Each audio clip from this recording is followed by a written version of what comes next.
wabarakatuh. Waalaikumsalam warahmatullahi wabarakatuh. Alhamdulillah wassalatu wassalamu ala Rasulillah Muhammad ibn Abdullah wa ala alihi wa sahbihi wa man wala.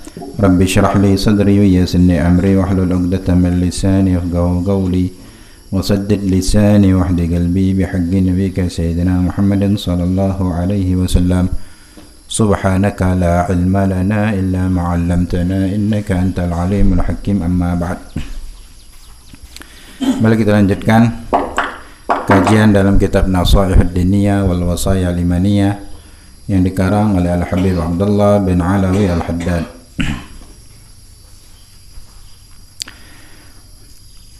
Minggu kemarin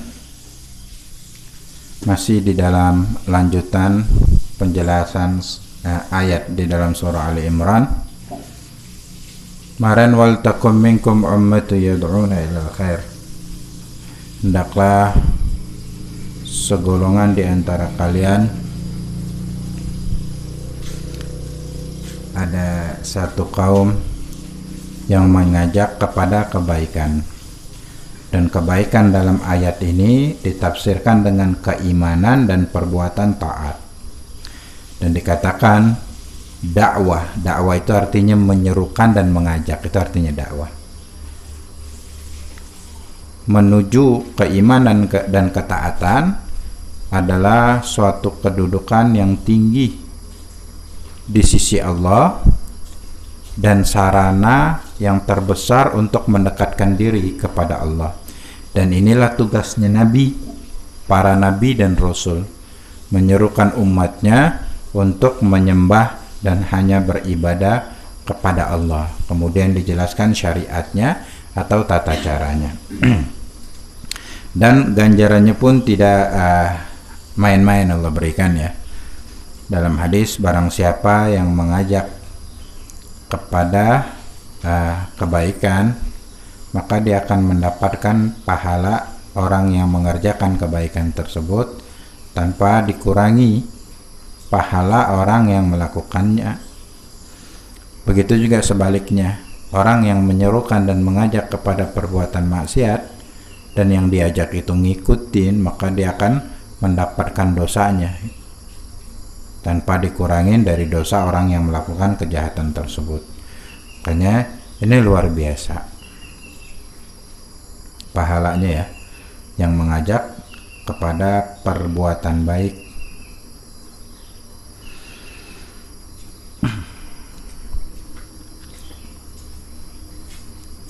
Dan termasuk amal jariah juga. Amal jariah ya. Jadi kalau orang yang baik itu masih melakukan perbuatan yang kita ajarkan tadi, amalan yang kita ajarkan. Orang nggak pernah sholat, kita ajak sholat. Kita mati, dia masih laksanakan sholat. Kita meninggal, cuman pahala kita mengajak itu tetap mengalir. Makanya disebut au ilmun yuntafa'u bihi. Yang tidak terputus setelah mati itu adalah ilmu yang dengan ilmu itu memberikan manfaat.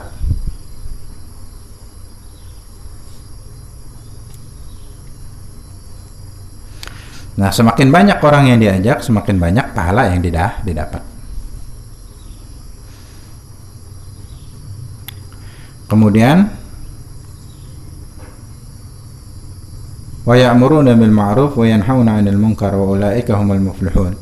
Mereka itu menyerukan kepada yang ma'ruf dan mencegah daripada perbuatan mungkar, dan orang-orang itulah orang-orang yang selamat.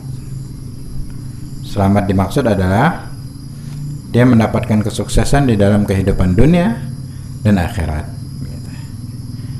Ma'ruf itu sesuatu yang Allah perintahkan untuk melakukannya dan sangat senang hambanya melakukan hal tersebut. Kebalikannya mungkar. Mungkar itu sesuatu yang Allah benci dan sangat benci hamba-hambanya melakukan hal tersebut. Nah, ini diwajibkan untuk beramar ma'ruf nahi mungkar. Selanjutnya wala yaqbalullahu ta'ala al-a'dhar al-baridah wa ta'allulat al-kadhibah allati yata'allal biha abna'uz zaman bi tark al-amri bil ma'ruf wa nahyi 'anil munkar. Allah tidak akan menerima alasan yang sangat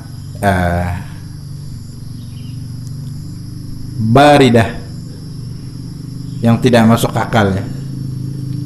Alasan yang tidak pantas untuk dijadikan alasan. Wa ta'allulatil kadhibah,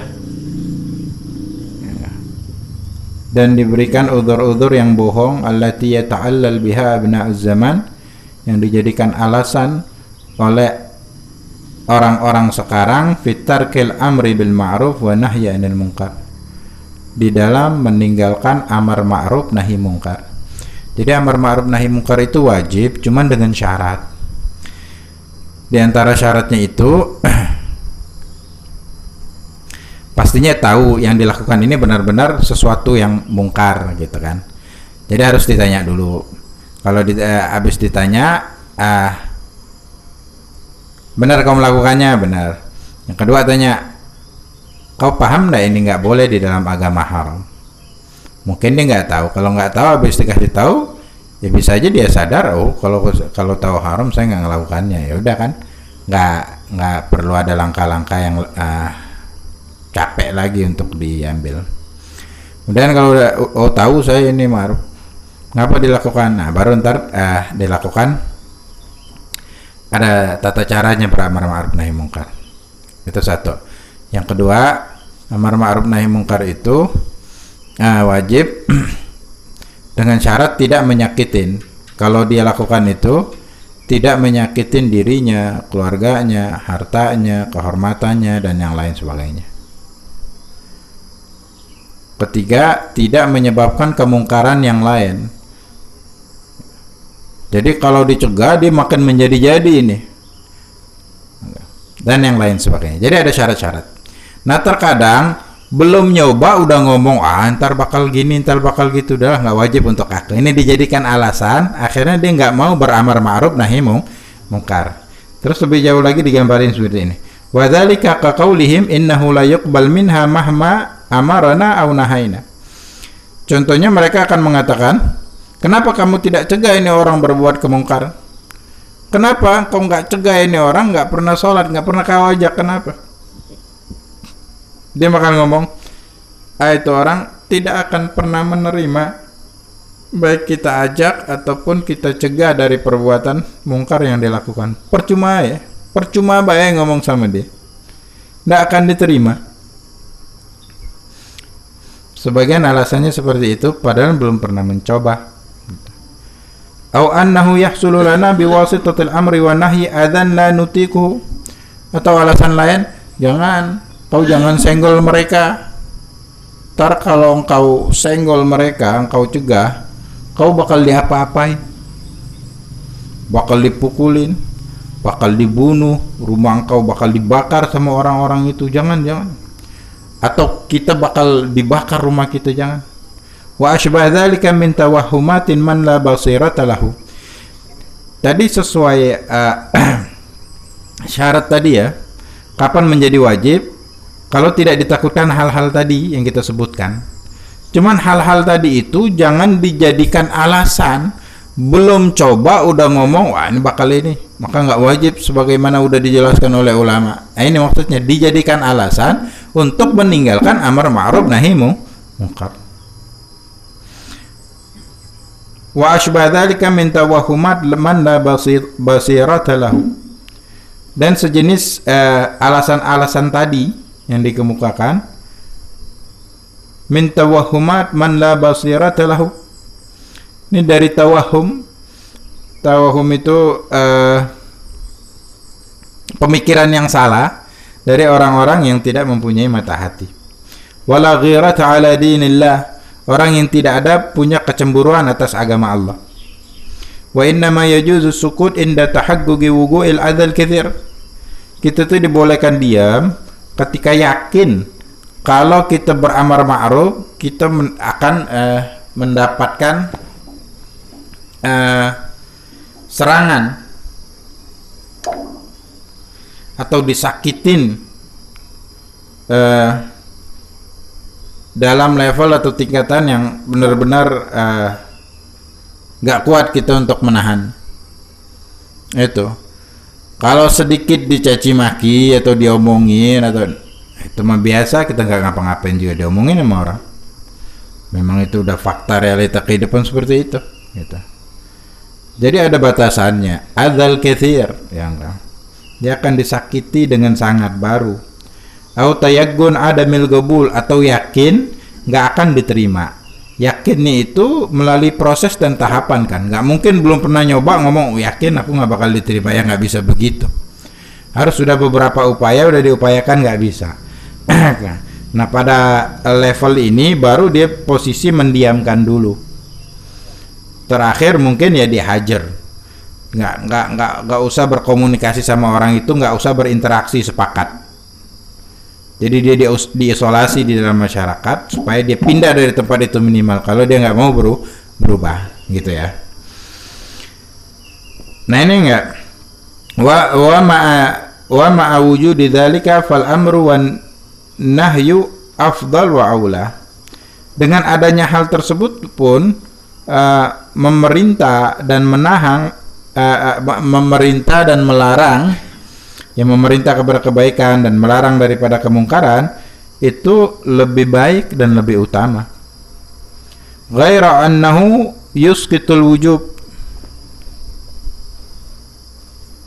akan tetapi memang tidak wajib lagi. Dalam keadaan itu nggak wajib. Kita tadi ya katakan tadi, wajib amar ma'ruf nahi mungkar itu dengan syarat tidak menyebabkan kemungkaran yang lebih besar, tidak menyebabkan dia tersakiti. Kalau menyebabkan itu nggak wajib, cuman sangat dianjurkan kalau dia mau mengorbankan dirinya, hartanya untuk beramar ma'ruf nahi mungkar, maka akan mendapatkan pahala besar. Cuman hukumnya itu udah berubah, nggak jadi fardul kifayah lagi, nggak wajib lagi, gitu aja. Wal ajab anna adahum. Nah cuman masalahnya begini, yang mengagumkan itu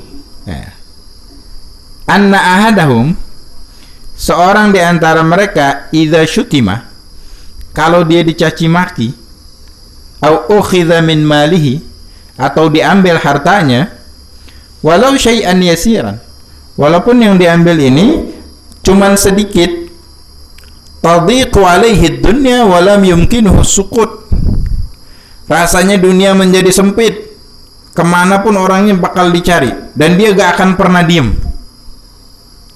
Wala yata'allal bi syai'in min tilqat ta'allulat allati yata'allal biha fi suqut 'ala al-munkarat. Kenapa dia tidak mengeluarkan alasan-alasan yang dia tidak mau beramar ma'ruf nahi mungkar dengan alasan tersebut? Takut dicaci maki, takut ditindas, takut disakiti. Janganlah orang itu, ngapa orang minum-minum itu pada ngumpul pakai narkoba di tempat itu, ngapa nggak ada yang tegur? Jangan, kayak bahaya kita dibunuhnya, dia apa, orang anak kita disakitin, jangan, gitu kan.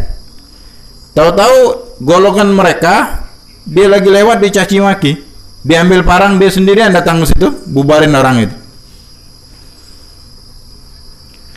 Giliran perintah agama, amar ma'ruf nahi mungkar, takut. Giliran dirinya dicaci maki, nggak ada rasa takut. Atau jangan, mereka itu jangan diganggu, ntar barang kamu banyak ngilang, dimalingin. Alasan dia nggak mau, udah biarin lah mereka, yang penting nggak ganggu kita. Tahu-tahu pot bunganya disenggol, pecah sama dia, terekam sama CCTV, dia bawa parang, dibubarin sendirian orang itu. Fahal lihada mahmal, apakah ada alasan untuk perbuatan ini? Awwajhun, atau arah, siwa anna a'radahum wa amwalahum a'azzu alaihim min dinihim. Jadi tidak ada alasan lain melainkan mereka itu menganggap harga diri mereka dan harta mereka itu lebih mulia dari agama mereka. Dan ini spontan gitu. Giliran harta dirinya, keluarganya disenggol, baru ngamuk. Ini orang melanggar perintah agama, ada di lingkungan kita, cuman diam aja, nggak berbuat apa-apa. Alasannya itu. Ketika harga dirinya disenggol, nggak ada pakai alasan, dia nggak mau. Ya, ini yang berarti dia nggak ada kecemburuan di dalam agama. Ala kulli hal, semua konsekuensinya bakal kita terima di akhirat. Wa iza sallamna lahum annahu la yusmi' minhum idza amaru aw ankaru. Kalau seandainya, taruhlah mereka itu kalau diajak nggak bakal dengar, kalau dicegah tidak mau dengar juga. Faman ladzi yuhmiluhum ala mukhalatati ahli al-munkar wa mu'asyaratihim. Terus apa yang membawa dirinya untuk terus berinteraksi, berteman, menjalin hubungan dengan ahli al-munkar, dengan orang yang berbuat kemungkaran tersebut? Kenapa masih berinteraksi sama mereka? Kenapa masih berkomunikasi? Kenapa masih diajak duduk bersama?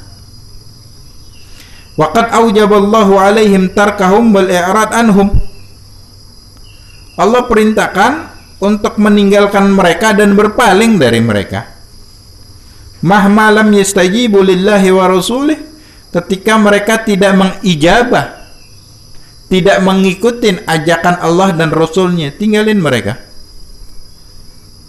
Jangan diajak bergaul, jangan diajak berkomunikasi. Waqad sabata anna alladhi yushahidul munkarat wa la yunkiruha ma'al qudra syarikun li ashabiha fil ithm. Telah datang dari Nabi hadis bahwasanya orang yang menyaksikan kemungkaran, mereka tidak mengingkari kemungkaran tersebut, padahal mereka mampu untuk mengubah, untuk membubarkan. Syariqun li ashabiha fil ithm, maka dia mendapatkan dosa sama dengan yang melakukan perbuatan dosa tersebut. Wa kadzalika alladhi yarda biha wa in lam yakun hadiran indah. Begitu juga orang yang suka dengan kemaksiatan, ridha dengan kemaksiatan, walaupun dia nggak ada di sisi tempat orang melakukan kemaksiatan tersebut. Jadi kata ulama, satu kemaksiatan aja yang dilakukan di belahan bumi manapun, ketika kita suka dengan kemungkaran tersebut, maka kita dapat dosa. Disebut ridha 'alal munkar mungkar. Bentuk kesetujuan kita, kesenangan kita atas kemungkaran yang terjadi adalah kemungkaran, dosa itu. Jadi ada yang berbuat zina, minum minuman keras, dimanapun, kalau kita menyetujuinya kita dapat dosa. Mengetahuinya kita dapat dosa. Dalam hadis, idza ra'a minkum munkaran falyughayyirhu biyadihi. Apabila kalian menyaksikan dan mengetahui adanya kemungkaran, maka hendaklah kalian ubah dengan tangan kalian, ambil tindakan. Cuman ambil tindakan ini kalau tidak menyebabkan kerusuhan atau kemungkaran lebih besar lagi, harus pikir-pikir. Makanya kata ulama, yang ambil tindakan ini yang bisa cuman orang yang berwenang, pihak yang berwajib. Jadi kepolisian. Kalau perorangan bisa terjadi kekacauan. Setiap orang mentafsirkan sendiri, nggak boleh. Kalau institusi mereka ada SOP-nya dan yang lain sebagainya. Dan tidak, ya diperjuangkan maksudnya. Nggak semua juga mau menjalankan tugas mereka terkadang. Cuman memang kalau perorangan yang buat kan bisa kacau ya. Setidaknya ada koordinasi dengan pihak yang berwajib. Yang kedua adalah fa in lam tastati fa bilisani. Kalau dia nggak mampu mengubah dengan tangannya, maka dengan lisannya. Laporkan ke pihak yang berwajib. Ini ada terjadi pelanggaran hukum begini dan begitu.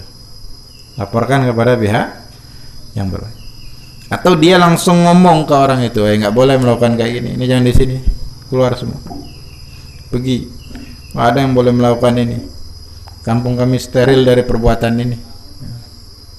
Karena kemungkaran itu kalau dibiarkan dan dipelihara, ya sangat memungkinkan akan melebar ke tempat-tempat yang lain, apalagi kayak model narkoba.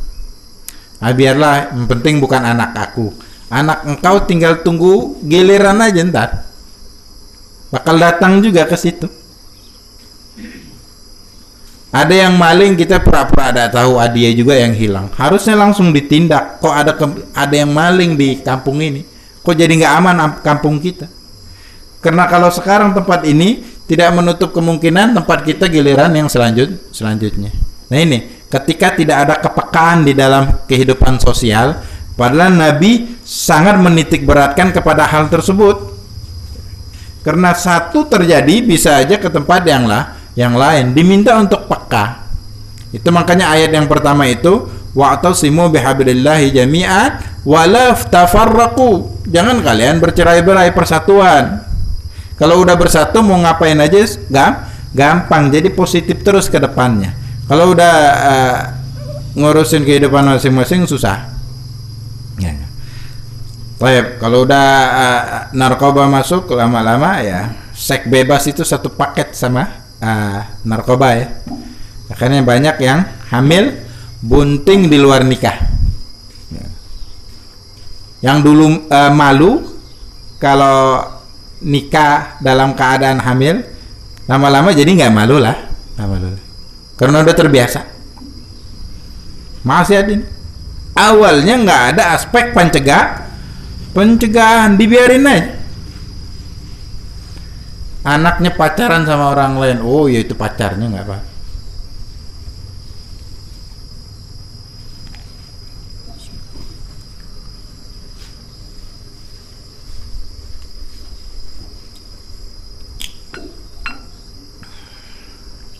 Pacarnya nggak apa-apa. Padahal pacarannya sama manusia, kalau sama malaikat mah nggak ada nafsu, mah nggak apa-apa. Pacaran sama manusia, nggak tahu anaknya udah nggak perawan lagi. Jadi akhirnya yang nikah nggak pernah dapat malam pertama, karena udah malam ke 100 sekian udah nggak pertama lagi. Siapa yang melegalkannya? Orang tuanya. Terus pacaran emang pikirnya cuma duduk-duduk ngobrol-ngobrol makan aja gitu. Nggak ada nafsu nih, anak muda nih, laki-laki mau perempuan, nggak ada nafsu. Nggak, anak aku orang yang beriman dan bertakwa. Diajarin juga nggak pernah. Sholat juga belum tentu beres sholatnya kalau dia sholat. Dibiarin pak, dibiarin apa? Pacaran. Wal'iyadu billah.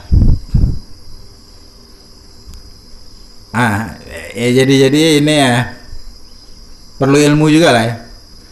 Karena sesuatu yang mungkar dianggap ma'ruf sekarang. Ini yang kacau.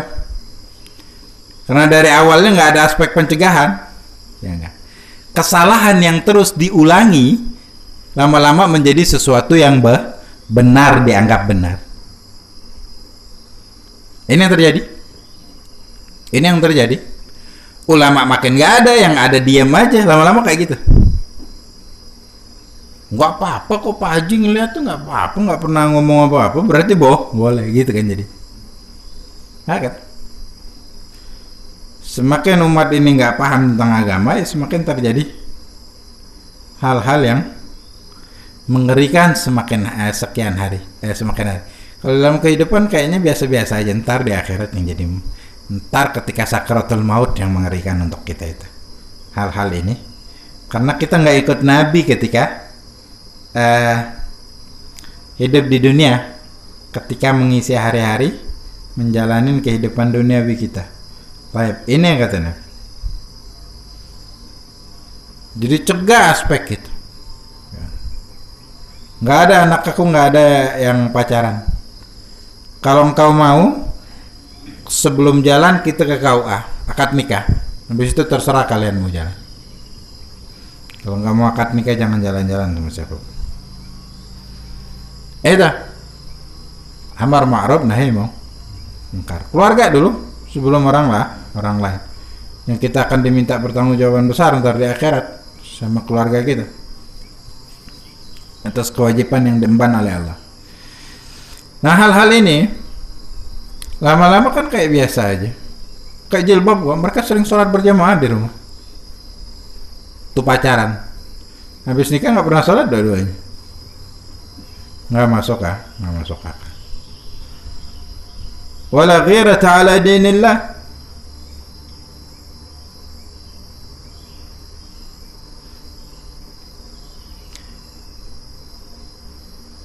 Wa kadzalika alladhi yarda. Taib. Nah itu tadi ya. Kalau fa in lam yastati fa biqalbihi wa dzalika adhaful iman. Jadi kalau melihat kemungkaran dalam hadis tadi, kalau nggak mampu diubah dengan tindakan, maka dengan ucapan. Kalau dengan ucapan pun nggak mampu, minimal dia menolak dengan hatinya, tidak suka atas kemungkaran tersebut. Dan itu adalah selemah-lemahnya keimanan. Jadi masih ada kewajiban di dalam hati membenci kemungkaran yang terjadi. Dan otomatis orang yang membuat mungkar itu artinya maksiat. Maksiat tersebut pun kita benci kan? Kita benci, cuman selagi dia masih melakukannya. Jadi kalau dia tidak melakukan lagi, berarti kita membencinya bukan alasan kemaksiatan, akan tetapi dendam yang ada di dalam hati.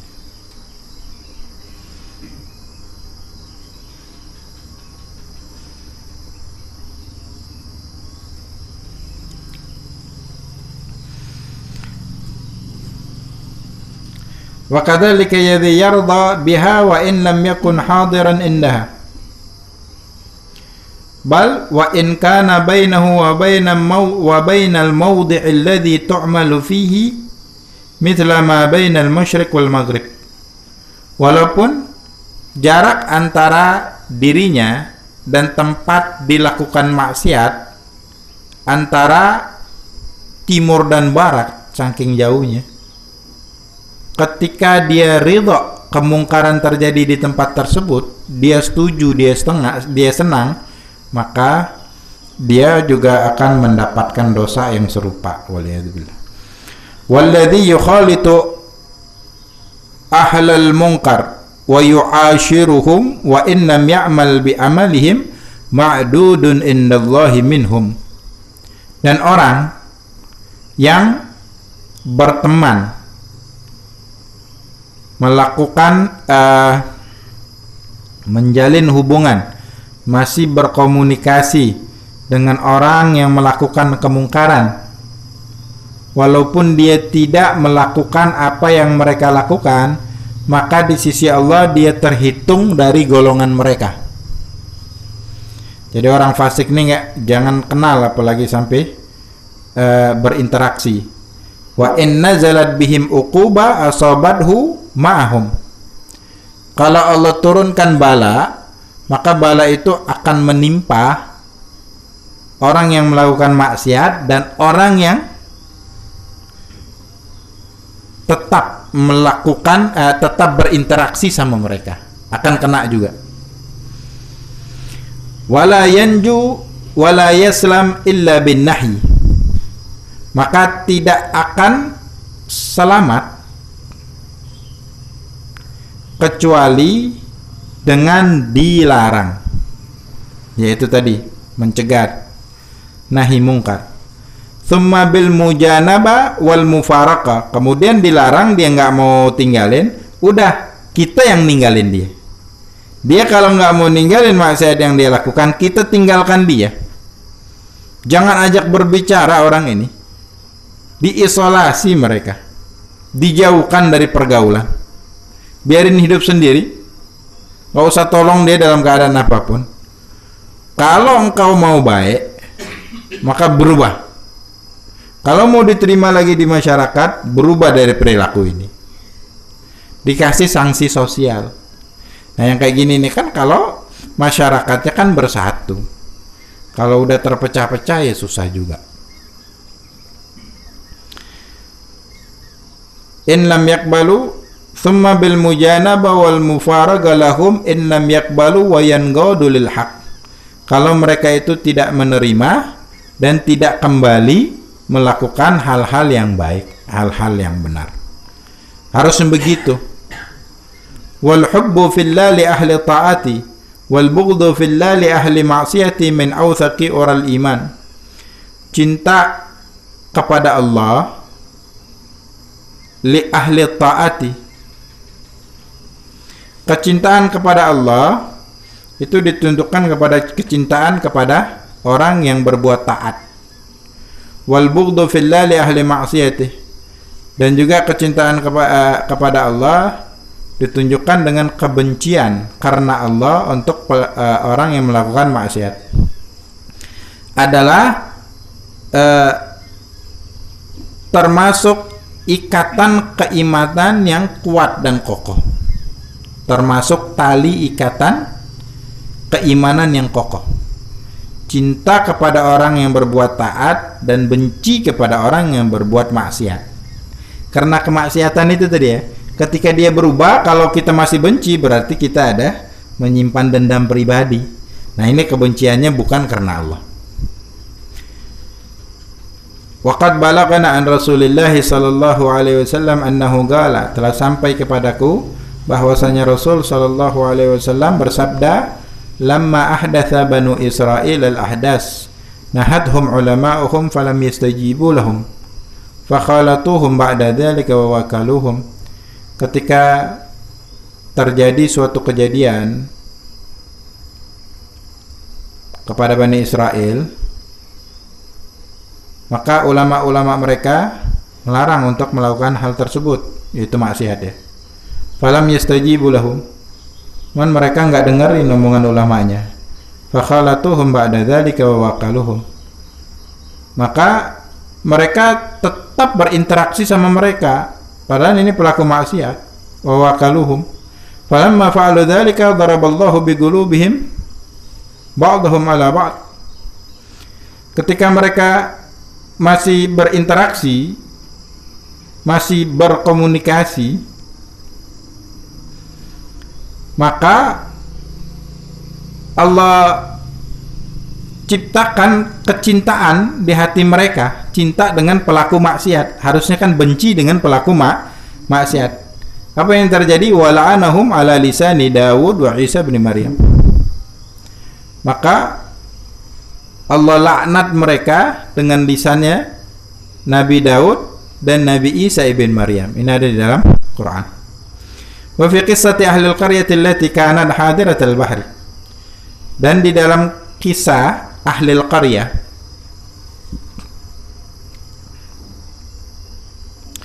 penduduk desa yang tinggal di tepi pantai, annahum lamastahallu istiyad al-muharram alaihim yawm as-sabt tafarraqu thalatha firaq. Ketika mereka itu menghalalkan untuk memancing di hari yang diharamkan, yaitu hari Sabtu. Nah, mereka itu pecah menjadi 3 golongan. Firqatun istadu wastahallu ma harramallahu alaihim. Golongan yang pertama, mereka tetap ngambil ikan dan menghalalkan sesuatu yang Allah haramkan. Wa firqatun amsaku wa nahuhum wa lam yufarikuhum. Satu golongan lain, mereka menahan diri dan melarang mereka, cuman tetap tidak mengisolir mereka, tidak memisahkan diri dari pelaku maksiat tersebut, tetap berinteraksi. Wa firqatun faraquhum wa kharaju min baini adhurihim ba'da nahyi ahum. Yang ketiga, golongan yang ketiga melarang dari perbuatan tersebut. Ketika yang dilarang ini nggak ngikutin, langsung dia tinggalkan mereka, langsung tinggalkan mereka. Falamma nazalatil uquba ammatil ula wa kadza thaniyah. Ketika hukuman azab datang dari Allah, Yang kena adalah golongan pertama pelaku, dan golongan yang kedua yang dia itu cuman sekedar ngelarang, cuman masih berinteraksi. Di igamatihim ma'a ahlil ma'siyah wa in lam ya'malu bi amalihim. Kenapa? Karena dia masih memutuskan untuk tinggal dengan pelaku maksiat walaupun dia tidak melakukan maksiat yang serupa. Ini bahayanya ketika amar ma'ruf nahi mungkar itu dikesampingkan. Ini turun azab sebenarnya. Azabnya yang besar itu juga ketika maksiat itu tidak dibendung, dia akan menular. Bisa aja menghampirin diri kita, anak dan keluarga kita yang lain. Itu azab juga yang lebih besar yang menunggu. Makanya penyakit itu dicegah, bukan dibiarkan, bahkan dilestarikan. Itu kan penyakit di dalam masyarakat. Gitu.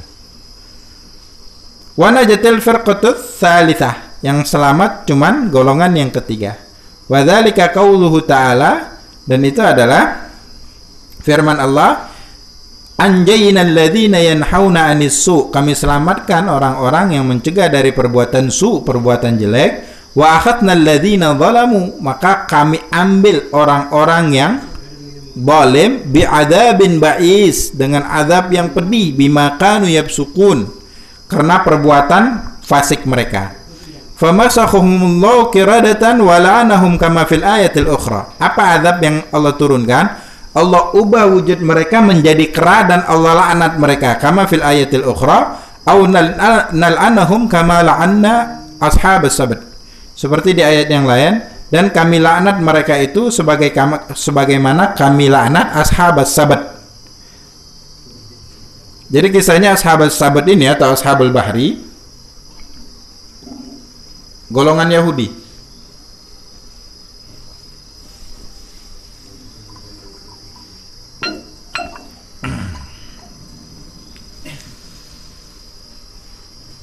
Mereka tinggal di tepi laut. Pasti sumber penghasilan mereka adalah mencari ikan.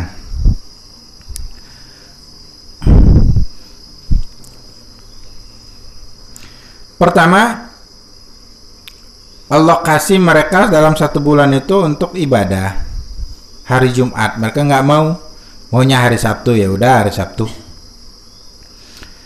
Cuman Allah uji mereka. Di hari Sabtu itu ikan yang datang ke pantai, ke pesisir malahan banyak.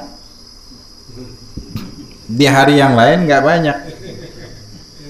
Hari Sabtu banyak. Cuman dilarang ngambil ikan di hari Sabtu karena hari untuk ibadah. Akhirnya mereka buat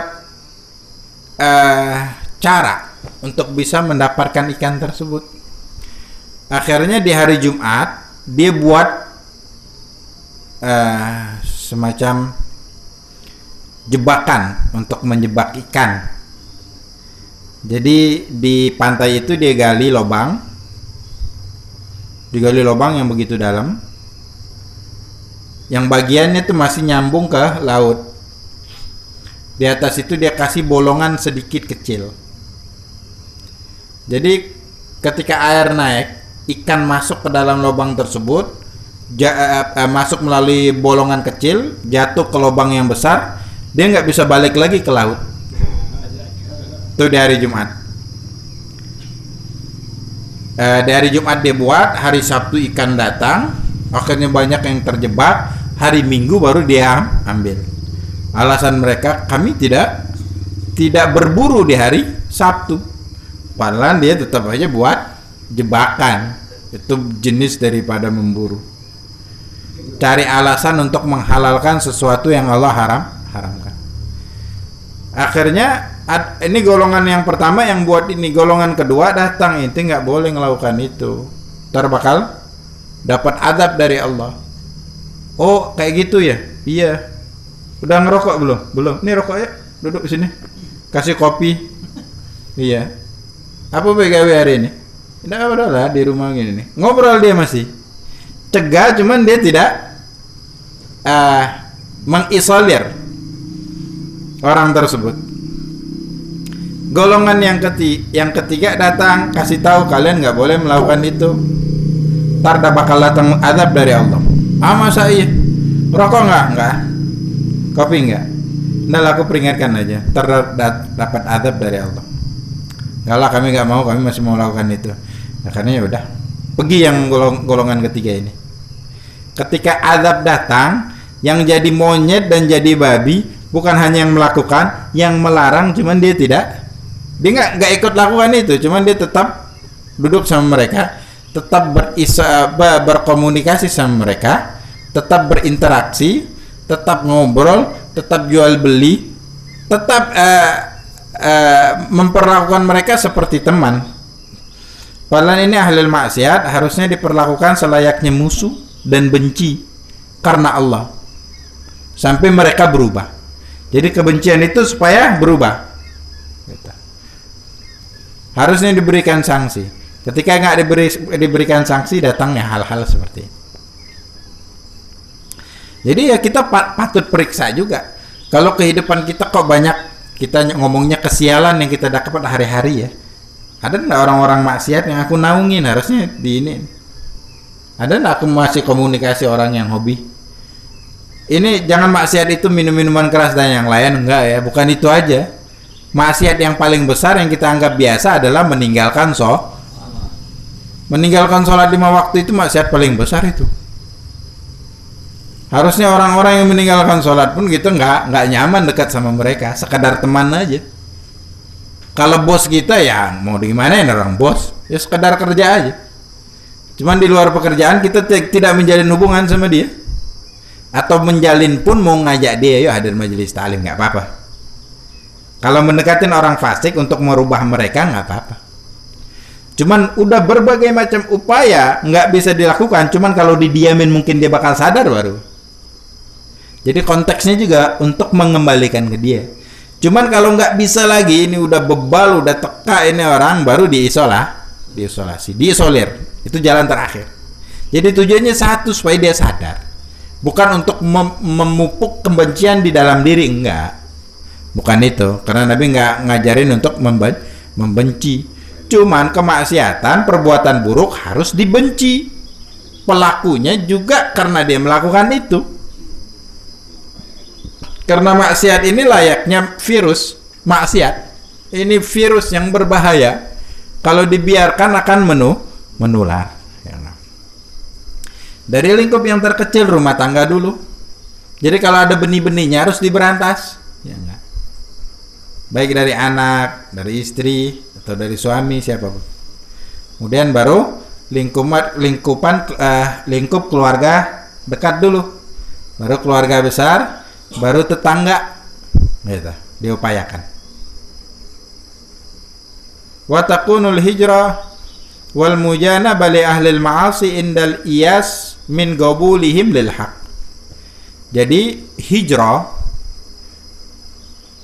pindah atau menjauhi orang ahli maksiat itu ketika sudah berbagai macam upaya diterapkan. Indal iyas itu udah nggak bisa diapa-apain lagi, udah iyas itu udah putus asa. Min qabulihim lil haq, kayaknya mereka ini nggak akan terima, udah isolir dari masyarakat.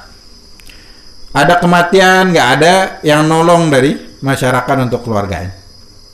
Ada pesta, nggak ada yang mau nolong dia, suruh dia kerja sendiri aja untuk pesta, karena dia nggak berhenti dari maksiat tersebut. Ada bandar togel di kampung, bukannya malah diisolir, dia masang togel di situ. Nah, ini nggak beres.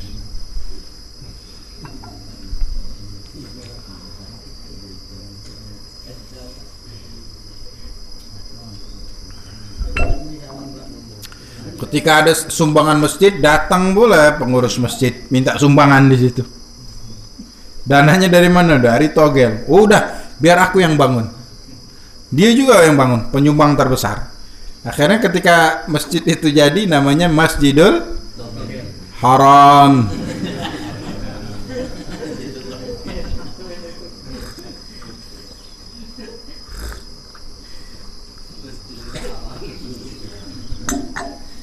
Dananya dari dana yang haram. Nah, ini tuh kerusakan pemikiran. Awalnya mungkin dari ketidaktahuan, karena agama nggak ada yang ngajarkan sekarang. buta semua, kaum muslimin kebanyakan. Ada majelis taklim yang datang pun minim yang minat. Apalagi tentang kajian fikih. Tahulah tentang sholat itu. Aku dari dulu sholat. Tanya rukun sholat ada berapa? Tahulah. Kasih jawaban kayak gitu ya, padahal dia nggak tahu. Lihat. Baik. Inilah Allah Subhanahu wa taala.